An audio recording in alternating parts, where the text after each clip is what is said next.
स्तोत्र संहिता 8. देवाचा गौरव आणि मानवाची थोरवी. नमस्कार प्रिय बंधूंनो आणि भगिनींनो, आज आपण परमेश्वराच्या पवित्र वचनातून स्तोत्र संहिता 8वी ऐकणार आहोत. ही स्तोत्र संहिता देवाच्या महानतेची स्तुती आणि मानवाला दिलेल्या मानाची आठवण करून देते. चला आदराने आणि कृतज्ञतेने ऐकूया. मुख्य गवयासाठी गीती चालीवर गायचे दाविदाचे स्तोत्र. हे परमेश्वरा, आमच्या प्रभो, सर्व पृथ्वीवर तुझे नाव किती थोर आहे. तू आपले वैभव आकाशभर पसरले आहेस. तू बाळके व तान्हुले यांच्या मुखाने सामर्थ्य स्थापित केले आहे. तुला विरोधी आहेत म्हणून आणि वैरी व सूड घेणारा यांना कुंठित करावे म्हणून तू असे केले आहेस. आकाश जे तुझे अंगुली कार्य व त्यात तू नेमलेले चंद्र व तारे यांच्याकडे पाहावे, तर मर्त्य मनुष्य तो काय की तू त्याची आठवण करावी, मानव तो काय की तू त्याला दर्शन द्यावे.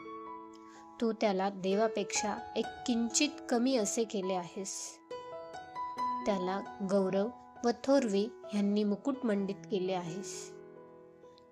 तू त्याला आपल्या हातच्या कृत्यांवरचे प्रभुत्व दिले आहेस. तू सर्व काही त्याच्या पायांखाली ठेवले आहेस. शेरडे, मेंढरे, गुरेढोरे ही सारी, तसेच वनपक्षी, आकाशातील पाखरे, समुद्रातील मासे व जलांत संचार करणारे सर्व प्राणी. हे परमेश्वरा, आमच्या प्रभो, सर्व पृथ्वीवर तुझे नाव किती थोर आहे. प्रिय बंधूंनो आणि भगिनींनो, ही स्तोत्र संहिता आपल्याला आठवण करून देते, आपण लहान असलो तरीही देवाच्या दृष्टीने आपले मूल्य खूप मोठे आहे.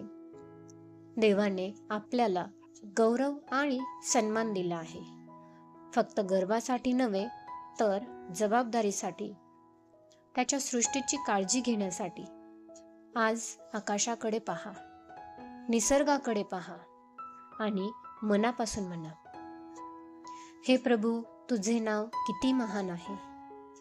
चला आज आपण कृतज्ञतेने, नम्रतेने आणि विश्वासाने देवाची स्तुती करूया. प्रभू येशू, तू इतका महान असूनही आमची काळजी घेतोस. आमच्या जीवनाला मूल्य आणि उद्देश दिल्याबद्दल तुझे आभार.